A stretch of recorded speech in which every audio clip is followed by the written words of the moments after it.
Hey, what's going on, guys? It's SKOLSIDE back again. This is our 8th podcast. Pretty big news to discuss in this week's podcast. We're not going to be going over any teams. We're going to be talking about Mike Zimmer and his contract extension. The Jamal Adams trade kind of shook the league up yesterday. Dalvin Cook, just a ton of stories come out of his camp. And we're just going to be talking about training camp in general. Anyways, Mike and Jim, you guys want to say what's up? The Skol Nation. Excited to talk a little Vikings here. Skol Nation, run the football. We're going to run the football for the next 4 years. All right? Commit to the run. Stop the run. Let's go, baby. Yep, let's do it. Well, Zimmer, our guy, got that nice extension. And honestly, I'm okay with it. I like stability at the head coaching position. I'm kind of under the impression that the grass isn't always greener. However, it just gets to a point, like, good or great. Like, are we going to be good for the next 3 years, or is he going to have a year where he's great? I don't know. What do you guys think? You guys have a lot of thoughts on Zim.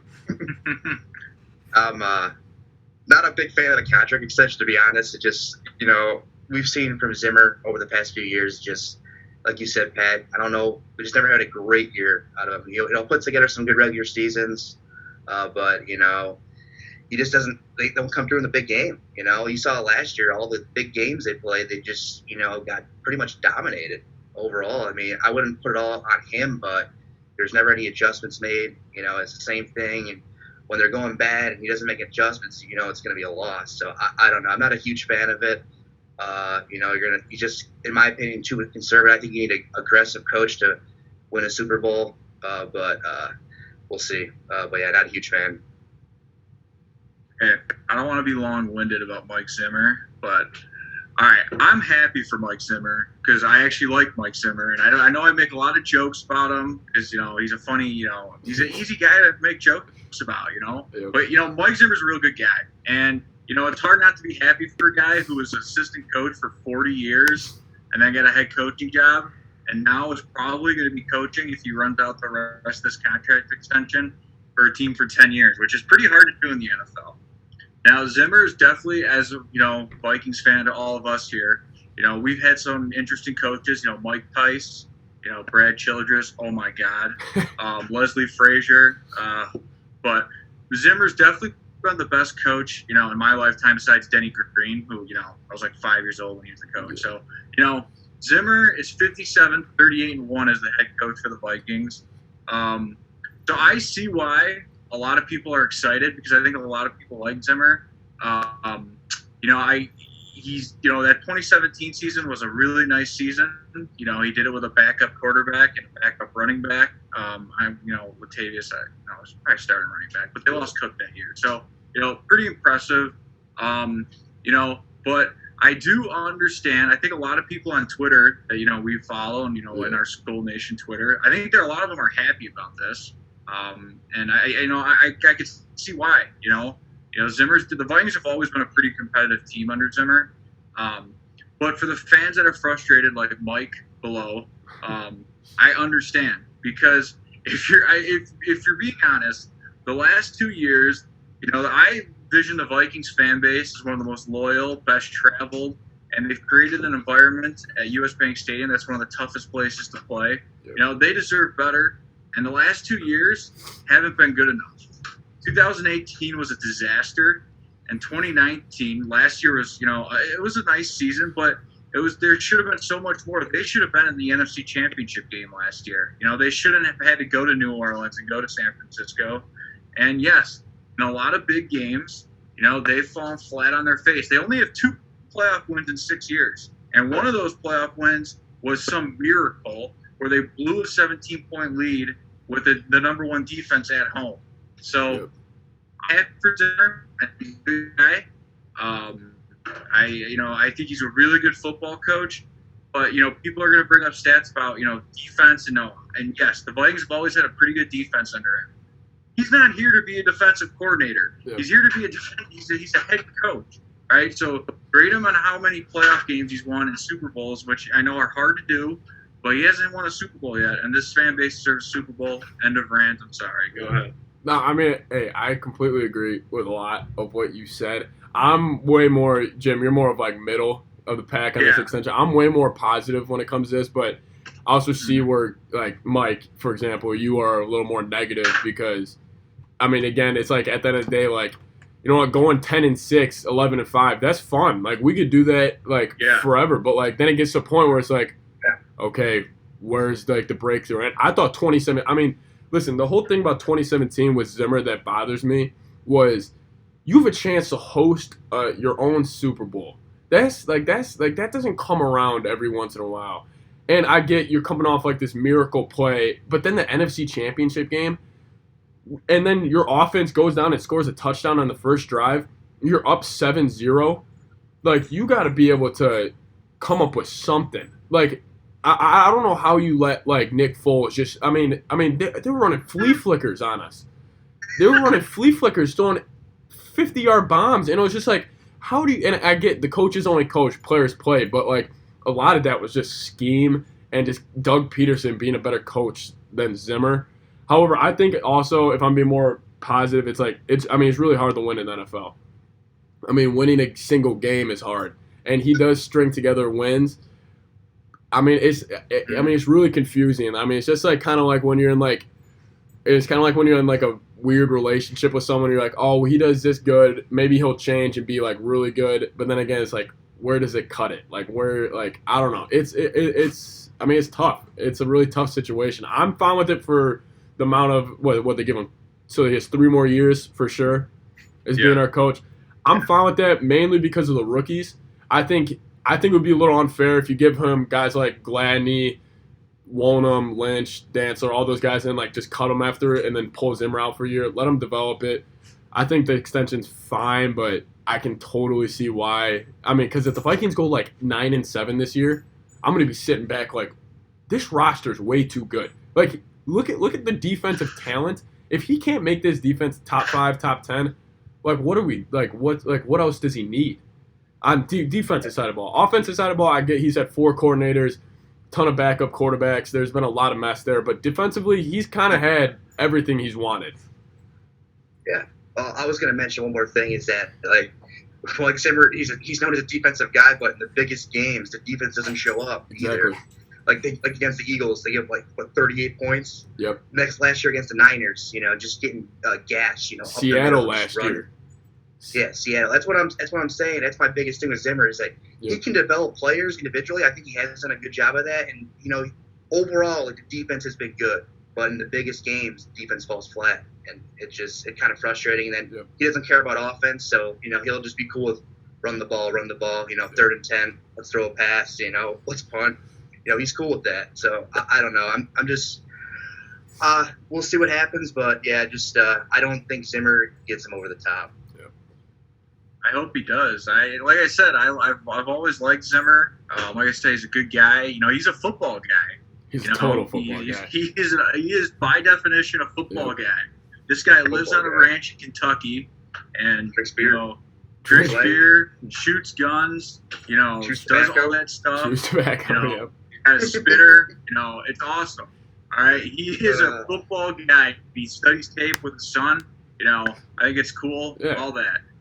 I really hope he is the guy that brings Super Bowl to the Vikings. Yeah. I have my doubts, but this is again, I still think some of the offense is on him though, because when you've had 4 coordinators and he's going into the 7th season, Shermer left because he got a head coaching job. That's fine. Yeah. But with what happened with Norv and DeFilippo, Stefanski got a head coaching job. Now Kubiak, Zimmer's got to understand that the way you're going to win games is you're going to win by scoring points, right?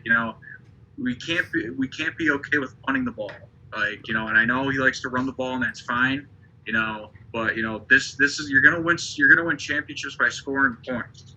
So that's my biggest thing. I'm happy you got the extension, but I understand why some Vikings fans are frustrated because I just kind of feel like they're kind of like. Does it get better than, what we've done over the last 6 years? I mean, I just want to ask you guys, do you guys remember, because honestly I can't just think about it, like a big game, whether it was 2017, even that, I can't remember. It was like a big game, and that defense just held a team to 3 points. Like a big primetime game recently like where they just held the team to 3 points. They could barely move the ball. I can't really like for the thing. He's always held teams to like 10-17 at like best in big games.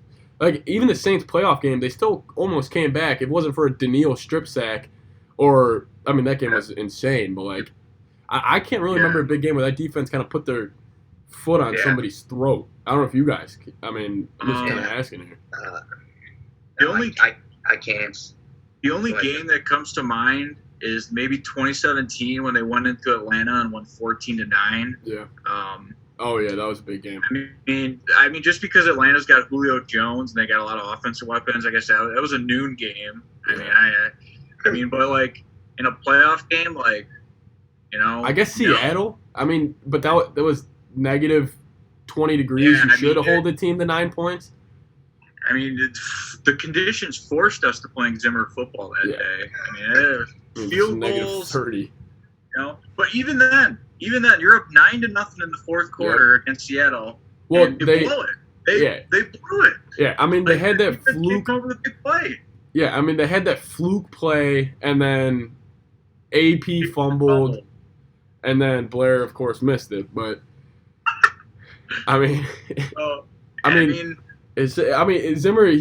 Listen. If Zimmer and Cousins get a Super Bowl together, I'm like everything I know about the NFL is just thrown out the window. If Zimmer and Cousins are, actually, can you imagine Zimmer and Cousins together holding the trophy? Like, I'll probably just be like, there's no way this is happening right now. Yeah, they don't seem like a great match. That's the thing, they don't. See, Teddy, on the other hand, Teddy was a great match for Zimmer. That was Zimmer's second son. Check down Teddy. Check down Teddy. Right. Zimmer loved him. Yep. He would check down. He wouldn't take too many risks. Yep. Zimmer and Cousins, the combos there.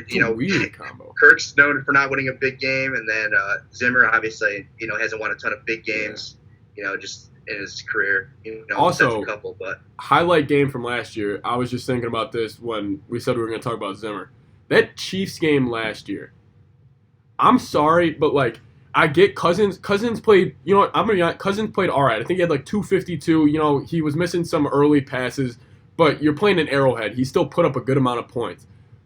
But the fact that you give up a 91-yard touchdown and you let a running touchdown to, Damian Williams is whatever. But then you let Matt Moore gash you. And I get he has Tyreek Hill and all that, but and I get it's Andy Reid. But if you have a backup quarterback, you should be able to, if you are this defensive specialist and you deserve to be a head coach, you gotta come up with something better than that. That was also a game where I'm like, I don't know who said it, but that's a game where that's us in the NFC Championship because we had a home playoff game. We just need to win one game on the road, then we're there. But instead, we have to go back-to-back on the road now because we lost a game like that. That's what I mean when, you talk about these last 2 years, obviously 2018, you were at the last game. What a disaster. What a disaster that season was. Not even make the playoffs. And then, last year, just right, the Chiefs game, you're up 23-20 in the fourth quarter. Yep. And, you're giving up bombs to Tyreek Hill. And, the offense, just stalls in the fourth quarter, and then the defense, is giving up big plays to the backup quarterback. And, then they have an opportunity in Seattle. They're winning by 7 at halftime, and then it just completely just falls apart, fumbles, picks, big plays, fake punts, and then you see Carroll running down the sideline, facing it. And then at home against Green Bay on a Monday night, just the disaster of a game. Going to Chicago last year, disaster. That's the thing where it's like the defense in those games. Opportunity. The defense in those games don't play that bad, but the offense, you cannot just put up no yards in a first half. No. That's what I don't get about the and I get the game plan against New Orleans last year. That was really good. I'll give them his credit. Moving Daniil and Everson inside, pretty genius. Zimmer is just a total guy you can root for, though, at the end of the day, which is nice, but I'd rather get a Super Bowl than have a guy I can win for or root for. How many games could you count on your hand last year where they couldn't literally get a first down? Yeah. And I'm sorry, that's on the head coach. Yep. I don't care that he's a defense first guy. That is on the head coach. you can't get a first down. They couldn't get a first down against the Niners. They couldn't get a first down against the Packers. Yep. Couldn't get a first down against the Bears. Like, and those are honestly three of the. I mean, any game against the Bears, Packers, and then a playoff game. Those are the three biggest games of the year. Yeah, I mean, like, right? Yeah. Like, and then even the can't Saints, happen. even the Saints fourth quarter and like end of the third, we could have produced. They could have moved the ball. We're up 20-10, and it's just like, even as Vikings fans, I'm still sitting there. It's 20-10. I'm just like, where is the heartbreak coming? Like, where's that play that's just gonna put me out? But, Yeah. I don't know. Yeah. That's what we all think about Zimmer. I mean, But I like the extension, sure. yeah. Just, you know what, Zim? We'll take you for the next 3 years. I mean, I love him. It's a love-hate. That's all I got to say about him.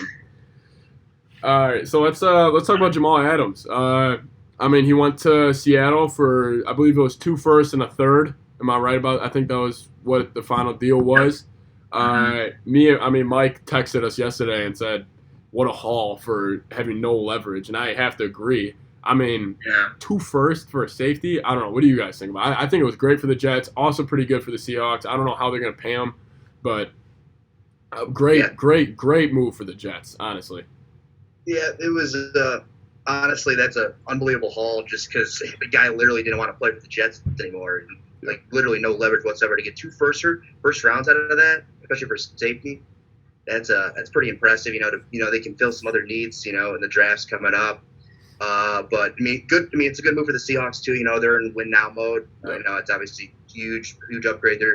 Overall, their defense did struggle last year. Especially secondary wise, they did have some, issues back there. So I think that's going to help the secondary. But yeah, just overall unbelievable pickup. But also a huge haul for the Jets. I really like that move. I think I like the move for both teams.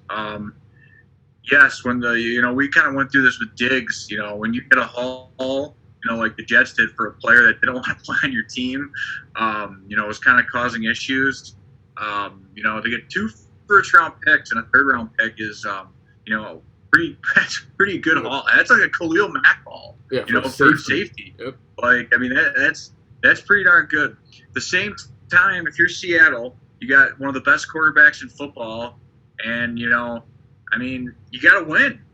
So they needed a playmaker on their defense. They're probably not going to get Clowney back, and they get a guy who kind of reminds me of he might be the Cam Chancellor of their defense. Adams. So I think it's a good move for both teams. I think obviously I think the first reaction from a lot of people is going to be like, what a haul the Jets got. In the new analytical way of sports, a lot of people, everyone gets really, really enamored with young assets, young cheap assets like 2 first-round picks, and stuff like that. It's a good haul, but, I also give props to the Seahawks. They probably overpaid, but, they want to win a Super Bowl. They have Russell Wilson. I think, we kind of lose the fact that, teams wanting to win, going for it, is a good thing too, not just getting young cheap assets, but a good haul for both teams. Yeah. I mean, I totally agree with both of you guys. I think it was good for both. Sucks that the Vikings never pull anything off like something like this. But I think the Seahawks, I mean, if you look at it, they have, I would probably say, a top 10 head coach, probably a top 2 quarterback, top 3 middle linebacker, and probably the best safety in the NFL. And then you got really talented. I mean, their roster is, I mean, it's really stable now. And you got guys like DK, Lockett, really good running game. I mean, we know that from when they gashed us. But I mean, now I'm really excited. I'm always excited to play the Seahawks in Seattle. It's like our yearly heartbreak where we think we're gonna win. But now it's Jamal Adams there too. I'm excited. I'm not excited for that. That's never a good experience. I'm not excited for that game Wait, either. isn't it? But I will. Isn't it not on? Seattle. Isn't it not on Monday night though? Isn't it Sunday? Sunday night. Switching Sunday it up. night. It's always on a primetime game though. Why? I don't know why. Do a 3:00 game maybe. Yeah, give us a so new. we don't have to, get embarrassed on national TV. Yeah, give us a Also new. like Anyways, yeah. Well, that's. I mean, I think it's good for both. But I mean, Jim, you want to talk about the Dalvin situation? You were mentioning it before. Some news came out yesterday about the Cook situation. We should probably address. Yeah, I don't think the Vikings are going to be too, I don't think Cook and the Vikings are probably going to be that, happy that Zimmer, Zimmer probably didn't have to say that Cook will report to camp. Yeah. I know we want to know, but he probably should have just waited till the 28th just to, not to put him and his agent in a, rough situation if they do want to get a deal done. But here's why you should believe what Zimmer and the Vikings coaching staff says over his agent. So here's what the rule is.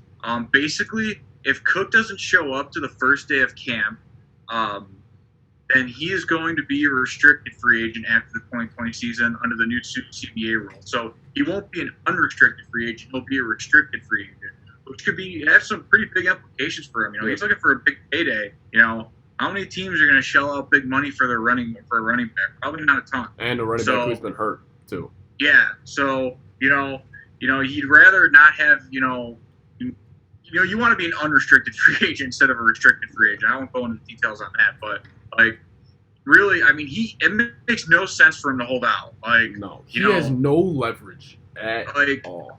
Yeah, he has no leverage, and especially with everything going on, it's probably smart to go to camp, get tested, yep. Get the COVID test, and probably just get acclimated because if he holds out, and let's say he holds out, and he doesn't play until, let's say he just comes back week 1, because he wants to get paid. It's not like he's gotten paid a ton in his NFL. Just think, he's a new guy coming in the locker room during a pandemic, and he's probably going to have to quarantine for, a certain amount of time. It makes no sense for him to hold out. So, I know what his agent's trying to do. He's trying to keep, his contract at the forefront to make sure he gets his player, the best contract possible. But he's coming to he's going to be there. If he doesn't, I'll be pretty shocked. But yeah, as the rule, as I'm reading off the Score North article, that is why he needs to show up to camp, because he wants to become an unrestricted free agent. If he doesn't show up on day 1, he won't. He'll just be a restricted free agent after the season. Yeah, that's interesting because he already had really no leverage, even if the coronavirus wasn't going on. You just think he's been injured. Yeah, he's great, but it's also we have a pretty damn good backup too. Mm-hmm. It's not like we have nobody back there. I don't see him holding out. Even I feel like this will just kind of fade away. I feel like there won't be much. I hope. That's what I hope. I hope Dalvin is smart enough, just even for his standpoint. Hey, go play 16. I'm sure Spielman will give you an extension if you go play 16 and produce. I don't know. We'll see though. It's gonna be an interesting story to follow. I still think it gets done before the season, but an extension? You think they're actually going to extend him still? I think they're not going to extend him until after the year. I don't think they would offer him a 4-year extent. I think maybe they'll offer him a 2, and Dalvin would probably say no to that. I would think they'd want to see him if he can play a full year. He still hasn't played a full year in the NFL. When you look at it, remember that. He's been out. He was hurt last year at the end of the year, and then the year before that, obviously. So I don't know. I think they should wait, see if he does.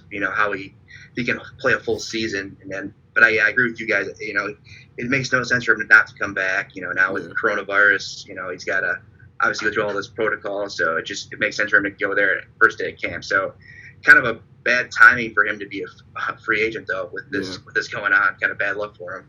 Yeah, I do feel bad for him because at the same time though, he hasn't played his full 16 games yet, and he's had he only had one good year. Last year, we saw how he looked in that San Francisco game, and he was slow. He just was. Because it was a short week or whatever. But he's got to play 16 games. The Vikings usually like to get these deals done before the season. Yeah. That's why I'm still thinking it could get done. The Anthony Harris thing didn't get done, and he's playing on the franchise tag. If they're up to me, I take that $7 million because they signed all their draft picks. I take that $7 million, $8 million dollars they have in cap space, and I don't know, go sign a left guard named the Warford guy. I don't care that his zone blocking scheme isn't great. I know. He's better than Pat Elflein. He's an all-pro at the end of the day. I mean, come on. Go get. I know the zone blocking scheme isn't the easiest thing to do, but Go Yeah, get they'll that break the dude, line. or that guard from the Redskins. Go get him. Him and Kirk. All right, Brandon Shreve, or whatever his name is. Right? Go get Better one of than those Pat guys. F-line. Do something. Yeah.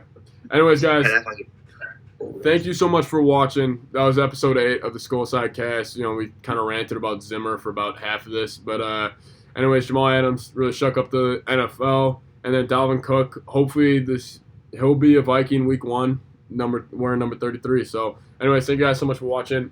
Like the video, comment down below, subscribe for daily Minnesota Vikings takes, and we'll see you guys next week. Peace.